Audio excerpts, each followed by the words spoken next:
బంగాళాఖాతంలో వాయుగుండ ప్రభావంతో జిల్లాలో విస్తారంగా వర్షాలు కురిసే అవకాశాలు ఉన్నాయి. ఇప్పటికే వాతావరణ శాఖ తెలుపుతుంది. ఇదే క్రమంలో ఇప్పటికే చూసుకుంటే బొబ్బిలి, పార్వతీపురము అలానే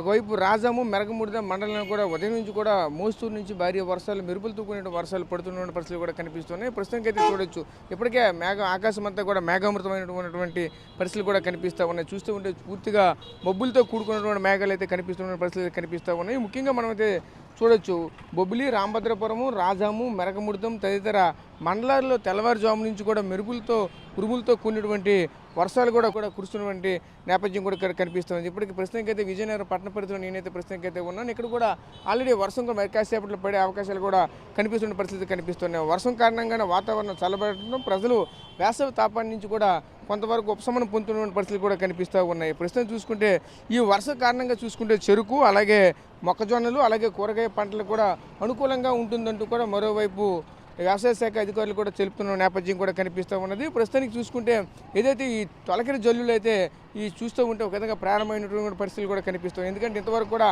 వేసవి తాపంతో ఉన్నటువంటి ఈరోజు ఈ యొక్క సమయంలో ఈ విధంగా వర్షాలు కురవడంతో ఒకసారిగా జిల్లా వ్యాప్తంగా కూడా వాతావరణం చల్లబడిన పరిస్థితులు కూడా కనిపించింది. ముఖ్యంగా అయితే చూడొచ్చు, ఇక్కడ విజయనగరం జిల్లా కావచ్చు, పార్వతీపురం మన్యం జిల్లా కావచ్చు, పలు చోట్ల కూడా విస్తారంగా వర్షాలు కురిసే అవకాశాలు ఉన్నాయంటూ కూడా ఇప్పటికే వాతావరణ శాఖ కూడా చెప్పుకొస్తున్న నేపథ్యం కూడా కనిపిస్తూ ఉన్నది. ఇప్పటికే చూసుకుంటే రైతులకు సంబంధించిన పండిన పంటలు కూడా జాగ్రత్త చేసుకోవాలంటూ కూడా మరోవైపు అధికారులు కూడా ఆదేశాలు జారీ చేస్తున్న పరిస్థితులు కూడా కనిపిస్తూ ఉన్నాయి. నిన్న మొన్న కూడా చూస్తూ ఉంటే వడగల వర్షం కూడా పలు చోట్ల పడినటువంటి పరిస్థితులు కూడా కనిపిస్తూ ఉన్నాయి. ఒకసారికి వాతావరణం మారడంతో ఈ ప్రాంతంలో ఉన్నటువంటి ప్రజలు కూడా ఒకసారి ఉపశమనం పొందుతున్న పరిస్థితులు కనిపిస్తున్నాయి. ఇదే క్రమంలో ఇక్కడైతే కొంతమంది స్థానికులు కూడా వర్షం పడుతుందని చెప్పేసి చెట్ల కింద ఉంచిన పరిస్థితులు కూడా కనిపిస్తూ ఉన్నాయి.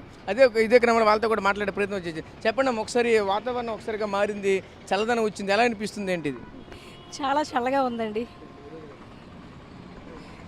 ఇన్ని రోజులు కూడా ఎండలో ఒక్కపోతలో మనం బయటికి రాకుండా ఇంట్లోనే పిల్లల్ని ఉంచుతూ మనం కూడా ఉంటున్నాము. కానీ ఒకసారిగా వాతావరణం అనేది చల్లబడేసరికి మాకైతే చాలా సంతోషంగా ఉంది. మేము పల్లెటూరులో ఉంటున్నాం, మేమే పల్లెటూరులో ఉండలేకపోతున్నాం అంటే టౌన్లో, సిటీలో ఎంత భయంకరంగా ఉంటుందో నేను ఇంకా చెప్పక్కర్లేదు. ఇలా కొద్ది రోజులు వాతావరణం వేసవికాలం అంతా కూడా కొన్ని రోజులు వర్షాలు పడుతూ కొన్ని రోజులైనా ఎండ ఉంటే అందరం సంతోషంగా చక్కగా ఉండొచ్చు. అంటే ఒకసారిగా వేసవి తాపం నుండి ఇక్కడ వర్షాకాలం వచ్చేలా కనిపిస్తుంది, ఒకసారి మబ్బులతో వేసింది, చల్లగా ప్రాంతం అయితే కనిపిస్తుంది. ఎలా అనిపిస్తుంది? ఈ వాతావరణం ఎలా ఉంది? బీచ్లో ఉన్నట్లు ఉంది. నాకైతే మాత్రం చల్లగా ఉంది కాబట్టి బీచ్లో ఉన్నట్లు అనిపిస్తుంది. చాలా చల్లగా ఉంది. బయటికి అయితే రావచ్చు ఈ టైంలో అన్నట్లు ఉంది.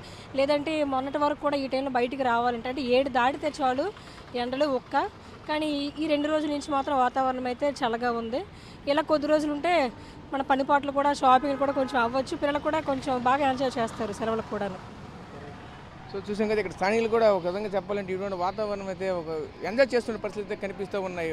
ఎందుకంటే గత 2 రోజులుగా ఇటువంటి వాతావరణం మారడంతో ఒకసారిగా ఉపశమనం పొందుతున్న పరిస్థితులు కూడా కనిపిస్తూ ఉన్నాయి. ముఖ్యంగా మనం చూసుకుంటే 42 నుంచి 45 డిగ్రీల వరకు కూడా వాతావరణం హైయెస్ట్గా ఇక్కడైతే నమోదవుతున్న పరిస్థితి కూడా కనిపించింది. అంత తాపం ఉన్నటువంటి ప్రాంతం ఒకసారిగా కూల్ క్లైమేట్ సుమారుగా ఇప్పుడు 20 నుంచి 25 డిగ్రీల వరకు కూడా పడిపోయిన పరిస్థితులు కూడా కనిపిస్తూ ఉన్నాయి. ఎంత కూల్ క్లైమేట్ ఉండడంతో బీచ్లో ఉన్నట్టు ఫీల్ కూడా వస్తుందంటే కూడా ఇక్కడ ఉన్నటువంటి కొంతమంది స్థానికులు కూడా చెప్తూ ఉన్నారు. అదేవిధంగా ఇంతవరకు కూడా చూసుకుంటే ఉదయం 7 నుంచి కూడా బయటికి రాలేకపోయిన పరిస్థితి అయితే ఉండేవి. ఇప్పుడు ప్రస్తుతం చూసుకుంటే ఇటువంటి వాతావరణంతో ఖచ్చితంగా బయటికి రాగలం, అన్ని పనులు కూడా చేసుకుంటామంటూ కూడా స్థానికంగా ఉన్నటువంటి వాళ్ళు కూడా చెప్పుకొస్తున్నారు. ప్రస్తుతం చూసుకుంటే ఈ యొక్క అల్పపీడనం కూడా స్థిరంగా కొనసాగుతున్న పరిస్థితి కనిపిస్తుంది. మరి కొన్ని రోజుల పాటు అంటే ఈ నెల 3-4 తేదీల వరకు కూడా ఈ వాతావరణం ఇదే విధంగా కొనసాగే అవకాశాలు కూడా కనిపిస్తాయి అంటూ కూడా వాతావరణ శాఖ కూడా చెప్పుకొస్తున్న నేపథ్యం కూడా కనిపించింది. ఇదే విధంగా ముఖ్యంగా చూసుకుంటే రైతులకు కూడా సంబంధించిన ఏదైతే పంటలు ఉన్నాయో ఆ పంటలను కూడా పూర్తిగా వర్షానికి దొరకకుండా ఏదైతే దానికి సంబంధించినటువంటి బస్తాలకు ఎత్తడం కానీ లేదంటే పరదాలు కప్పడం కానీ ఇటువంటి చర్యలు తీసుకోవాలంటూ కూడా వ్యవసాయ శాఖ అధికారులు కూడా చెప్పుకొస్తున్న నేపథ్యం కూడా కనిపిస్తూ ఉన్నది. అదేవిధంగా ఇటువంటి సమయంలో వేసవికాలంలో వచ్చినటువంటి వర్షాలు ఎక్కువగా వీధుడి గాలులతో ఎక్కువగా వస్తుండే నేపథ్యంలో అయితే ఉంటుంది. అదైతే ఎక్కడైతే ఎలక్ట్రికల్ పోల్స్, చెట్లు ఎక్కువగా పడిపోయినటువంటి పరిస్థితులు కూడా కనిపిస్తుంది. ఇదే సమయంలోనే వర్షం పడేట ఎవరు కూడా చెట్ల కింద ఉండొద్దు, అలాగే కరెంటు పోల్ దగ్గర కానీ ఎవరు కూడా ఉండొద్దు అంటూ కూడా మరోవైపు అధికారులు కూడా హెచ్చరికలు జారీ చేసిన పరిస్థితులు కూడా కనిపిస్తూ ఉన్నాయి. ప్రస్తుతం ఇది విజయనగరంలో ఉన్నటువంటి తాజా పరిస్థితి. కెమెరా పర్సన్ నాటితో రాజేష్, ఆర్టీవీ, విజయనగరం నుంచి.